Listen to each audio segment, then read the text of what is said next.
Bonjour les amis, c'est Cyril de Lille. J'ai choisi aujourd'hui de fêter l'amour, de vous chanter l'éloge de l'amour. Ne vous inquiétez pas, je ne vais pas chanter réellement. Oh là là, j'ai vu des gens qui étaient effrayés. Non, quand même.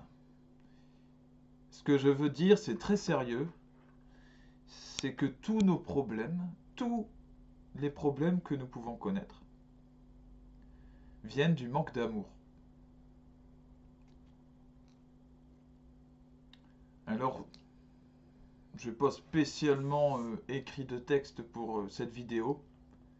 Je peux vous dire que le problème que nous vivons actuellement au niveau du pass sanitaire, les excès du gouvernement, ou alors les excès des manifestants, c'est toujours une affaire de manque d'amour. Les manifestants qui vont trop loin dans leurs insultes, par exemple, ou leurs malédictions lancées contre le président ou les ministres, bah, ils ne les aiment pas. Il y a un manque d'amour de ces gens. Également, quand dans les manifestations, ils balancent, comme ça s'est passé là à Bruxelles, des barrières, des grosses barrières en métal qui pèsent leur poids sur des policiers qui tombent dans les escaliers, qui risquent de mourir, hein. En fait, de tomber dans un grand escalier de métro avec une barrière sur soi, eh bien, on risque sa vie. Ben, voilà. Quel acte de haine. Nous devons avoir de la bienveillance les uns pour les autres. Et la bienveillance, ça ne veut pas dire ne rien dire, au contraire, se dire les choses. Parce que nous nous aimons. Donc, il faut dénoncer les manques d'amour justement que l'on voit autour de nous, mais sans juger les gens, sans être malveillant, sans les condamner, en disant de toute façon tu seras toujours comme ça. Sans cynisme, parce que le cynisme, c'est une forme d'acceptation du mal. C'est dire que le mal est normal, puis que tout le monde est plus ou moins méchant et que c'est rigolo au fond. C'est pas beau le cynisme, c'est condamné par l'Église. C'est le manque d'amour qui fait qu'on se menace de se faire des guerres entre certains pays. C'est lorsqu'on ne veut plus comprendre l'autre. L'amour, c'est la force suprême pour toute évolution humaine. Et pas seulement d'ailleurs. Même les plantes sont sensibles à l'amour. Les animaux, la création, tout est sensible à l'amour. Vous pouvez voir sur YouTube des vidéos incroyables avec même des serpents qui ont, qui ont été apprivoisés et qui demandent des caresses à leur maître. C'est incroyable. Une couleuvre, j'avais vu ça. L'amour touche les animaux. Il y a ces fameuses vidéos où on voit des tigres qui retrouvent des dresseurs ou vous savez, des gens qui les ont élevés petits et qui leur sautent dans les bras. C'est l'œuvre de l'amour qui transforme une bête fauve en un nounours. Et cette œuvre d'amour, elle nous rend très efficaces aussi. C'est parce que je veux aimer quelqu'un, je veux aimer mon prochain, l'autre, celui qui est en face de moi, celui que je rencontre. C'est parce que je veux l'aimer que je vais chercher à le connaître, que je vais en fait avoir la volonté de le connaître. Parce que l'amour, c'est la volonté, c'est pareil. La force de volonté, c'est la force d'amour. L'amour est un mouvement qui part de soi et qui va vers l'extérieur. Donc, c'est la même force spirituelle que celle de volonté. Aimer l'autre, donc c'est vouloir le connaître du mieux possible. C'est pour ça que l'amour suprême, l'amour le plus élevé que nous pouvons connaître, Déjà, il ne vient pas de nous, il ne vient pas de nos propres capacités, il vient de Dieu. Nous avons, nous, des capacités d'aimer hein, qui viennent de nous naturellement, mais il y a une capacité, la source, le moteur, la source intarissable, c'est Dieu. Donc en nous connectant à Dieu, nous pouvons accéder à une force d'amour incroyable qui dépasse même nos capacités. Si bien que ce qui est en trop par rapport à nos capacités, ça déborde dans des pouvoirs particuliers, ce qu'on appelle des miracles. Alors on appelle ça aussi des grâces charismatiques dans l'Église. Je pense à certains saints, comme le Padre Pio, qui avait la capacité de se retrouver à deux endroits en même temps. Et c'est attesté, c'est prouvé. Mais pourquoi est-ce qu'il pouvait faire cela? Par amour, parce que sur un point, il y a aussi Saint Antoine de Padoue qui avait cette capacité. On appelle ça la bilocation. En un endroit, il était en train de dire une homélie, en train de s'occuper d'une messe. Donc, en train d'aimer les paroissiens qui étaient venus voir la messe. Il fallait s'occuper d'eux, leur donner le sacrement, dire l'homélie. Et d'un autre côté, eh bien, au même moment, il apparaissait, que ce soit le Padre Pio ou Saint Antoine de Padoue, en train de consoler quelqu'un ou de le confesser chez lui. Mais encore une fois, c'est une œuvre d'amour. Il y a besoin de confesser cette personne à ce moment-là. Il y a besoin d'être auprès d'elle et de la consoler. Elle va peut-être faire une bêtise, on ne sait pas. Et il n'y a personne pour elle. Eh bien, dans ce cas, puisque il n'y a pas de choix à faire entre les deux, entre rester auprès des paroissiens ou auprès de cette personne, parce que les deux sont des œuvres d'amour, et que personne n'est là pour le faire à ma place, eh bien Dieu donne la possibilité de faire les deux. Parce que c'est par amour. C'est tout, ça justifie tout. Par amour, amour de Dieu, amour des hommes et amour de soi. L'amour bannit tout, toute crainte, bannit toute violence, bannit toute intempérance, toute intolérance.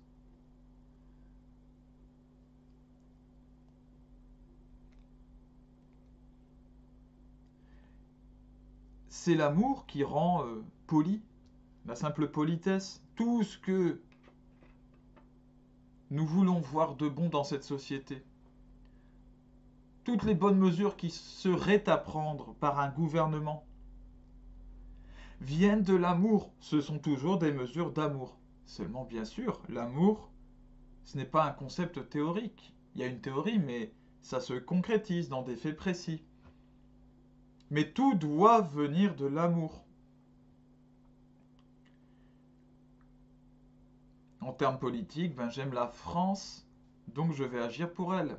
Et je vais prendre des mesures par amour pour les Français. Les Français, ce sont mes prochains. La France, ben, c'est une œuvre de Dieu. Sur Terre, c'est une œuvre spirituelle, la France, bien sûr.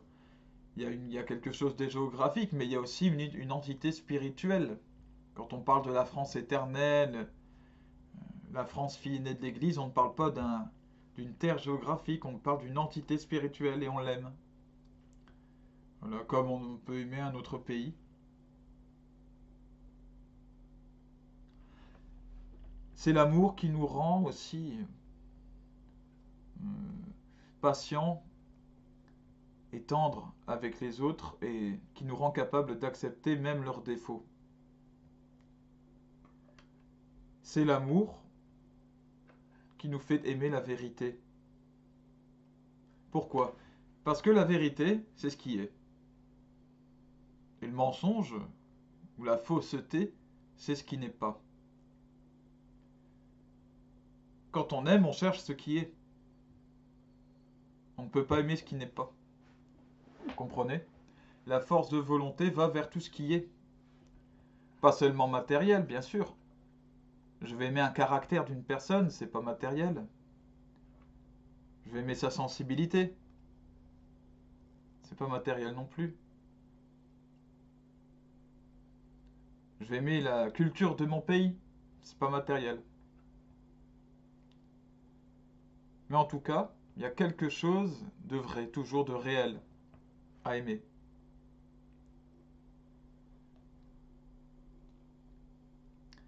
Et ce que je remarque dans cette, euh, dans cette société qui est la nôtre, hein, alors je vais parler de la France, je ne voyage pas beaucoup,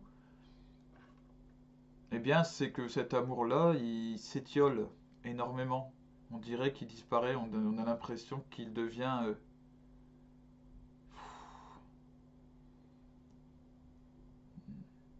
il devient tellement réduit qu'il reste quelques gouttes au fond du verre. Et nous en sommes arrivés à un point où il est difficile de répondre bonjour à quelqu'un qui nous dit bonjour. Parce que moi, je dis bonjour aux gens que je croise. Il y en a tellement qui ne répondent pas. Alors déjà qu'ils n'ont pas dit bonjour eux-mêmes, c'est une chose, bon, je le dis. Mais ils ne répondent pas et il n'y a même pas un regard. C'est vraiment le manque d'amour le plus basique qui soit. Un regard.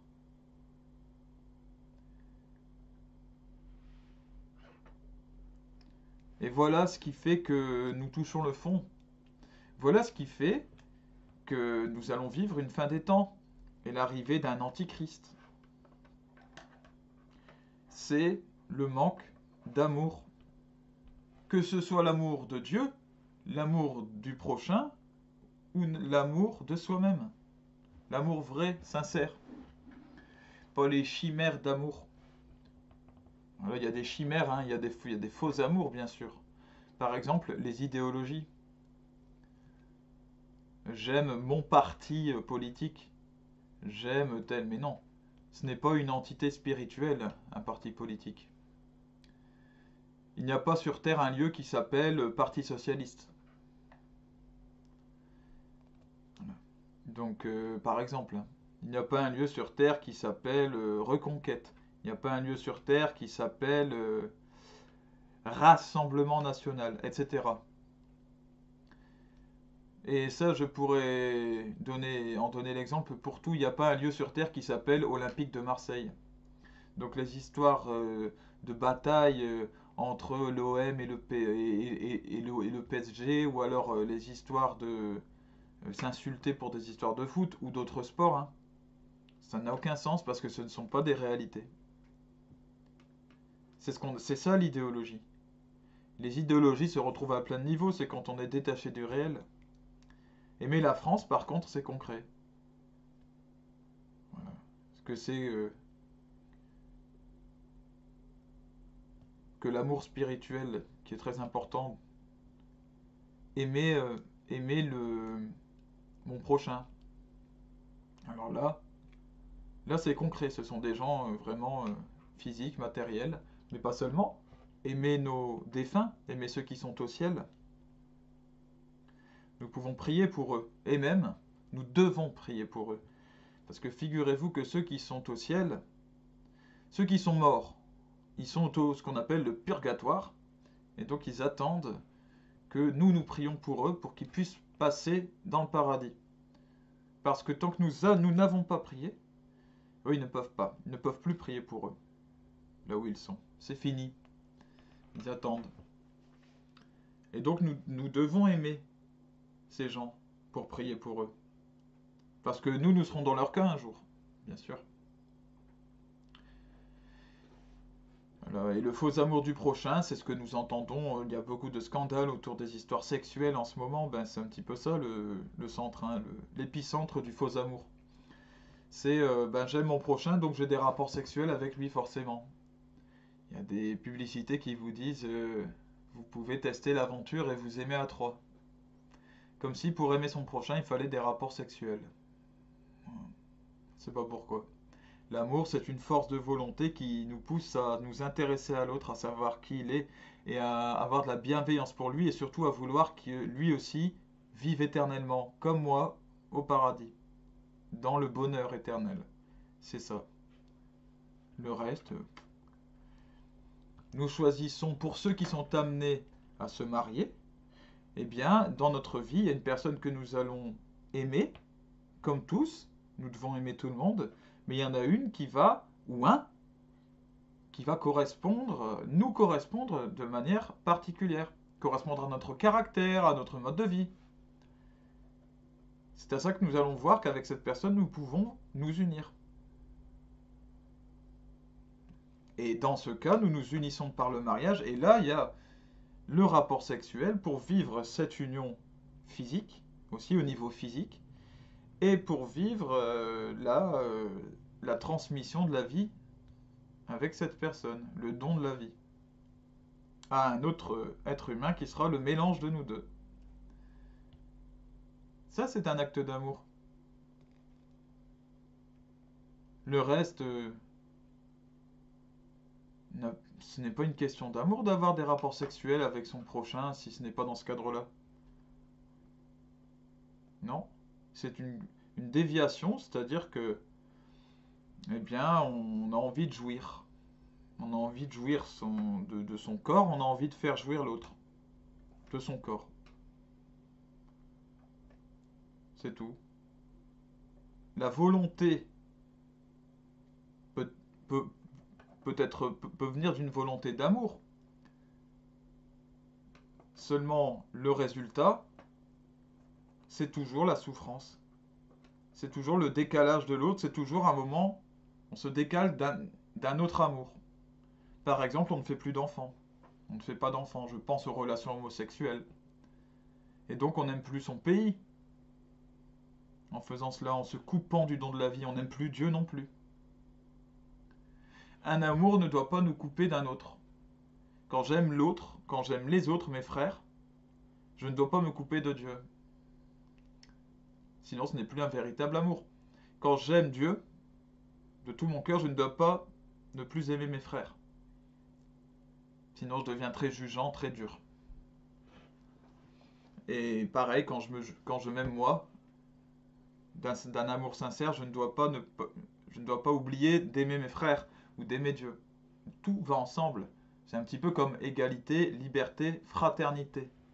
Les trois valeurs indissociables. Ben là, c'est indissociable, de la même façon. Voilà, moi je vous aime et je fais ce chemin qui me fait avancer vers la sainteté, d'aimer les autres de manière inconditionnelle. Alors ce n'est pas toujours facile, j'ai certains combats comme tout le monde, mais force est de constater que ça m'apporte énormément de choses. Ça apporte l'intelligence, parce que l'intelligence c'est aimer, c'est l'amour du réel, c'est l'amour de l'œuvre de Dieu, c'est l'amour de ce que font mes frères autour de moi. Et c'est l'amour de moi-même qui me force à savoir comment je fonctionne. Donc tout ça, ça développe l'intelligence, le bon sens. Ça développe la sensibilité pour les artistes. Voilà. Plus on a d'amour, évidemment, plus on est sensible. Plus on ressent l'injustice. Plus on ressent la haine ou la bienveillance. On devient, comme le disent certains, hypersensible, hyper émotif. Voilà. Ça nous donne une vie sociale construite. Vraiment un espèce de génie de la relation. Et donc ça va à l'encontre de la solitude d'aujourd'hui. Aussi de la fausse politesse qu'on rencontre à tout coin de rue. Parce qu'aujourd'hui, le seul moment où on nous dit bonjour, eh bien, c'est lorsqu'on nous demande de l'argent pour une association. Ou alors pour soi-même. Ou alors qu'on est dans son magasin et qu'on dit bonjour parce qu'on sait que la personne va nous acheter quelque chose. Ou alors on attend même qu'elle arrive à la caisse, hein. Vous avez vu ça? Les caissiers qui attendent que vous arriviez à la caisse pour dire bonjour. Est-ce que les autres ne méritent pas de bonjour peut-être? Je ne sais pas. C'est triste.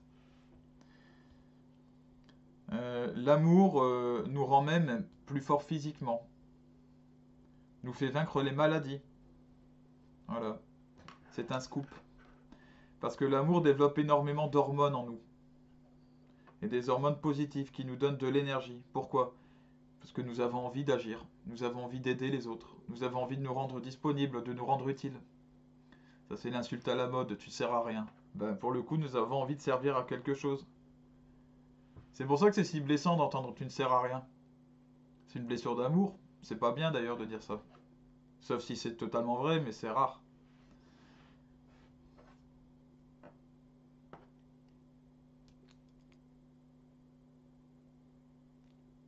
Et puis, bon, du coup, comme nous voulons faire quelque chose pour l'autre, eh bien, la création fait qu'il y a des hormones qui se développent, il y a de l'énergie, il y a une volonté, la force de volonté, la force d'amour, encore une fois, qui est première.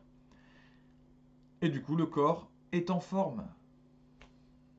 Il ne fait que suivre la volonté.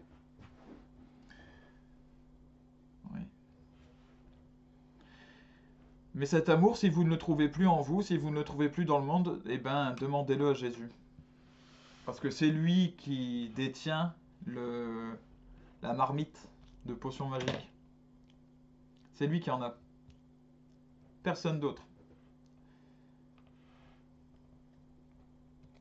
Et plus nous avançons dans les temps là, qui sont les nôtres, plus il y a d'éloignement du Christ et de la foi. Parce que je vous rappelle que Jésus, c'est le seul qui a dit aimez-vous les uns les autres. Et c'est le message suprême. Personne d'autre. Ni dans l'islam, ni dans le bouddhisme, ni dans le judaïsme, ce n'est la valeur suprême.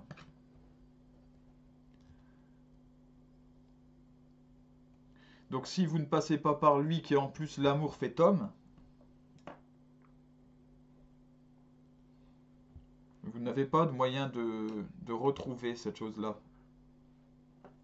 L'énergie première, le fluide.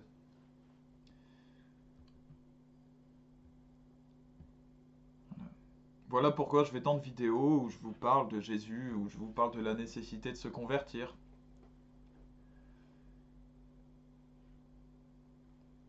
Je continuerai à le faire d'ailleurs. À chaque fois prendre des faits d'actualité, expliquer pourquoi il y a un manque d'amour, sous quelle forme. Voilà, voilà, c'est quelque chose que je tenais à vous partager. Et même si je n'ai plus que 10 personnes sur ma chaîne, hein, même si plus que 5 personnes, même une seule au final, je continuerai. Parce que peut-être que pour cette personne, c'est indispensable et qu'elle fait un chemin de sainteté par là. Peut-être qu'elle va accéder à la vie éternelle comme ça, par ces vidéos. Voilà. Et donc une seule vie vaut la peine. Et bien que, voilà, ce que je souhaite encore, c'est que vous puissiez vous-même entendre ce que je dis, le prendre au sérieux, le partager autour de vous si ça vous parle, si vous trouvez qu'il y a de la vérité dans ce que je dis, ou que vous êtes touché. Convertissez-vous, croyez à l'évangile, aimez-vous les uns les autres. J'invente rien. Tout est dans la Bible. Salut à vous les amis, à bientôt.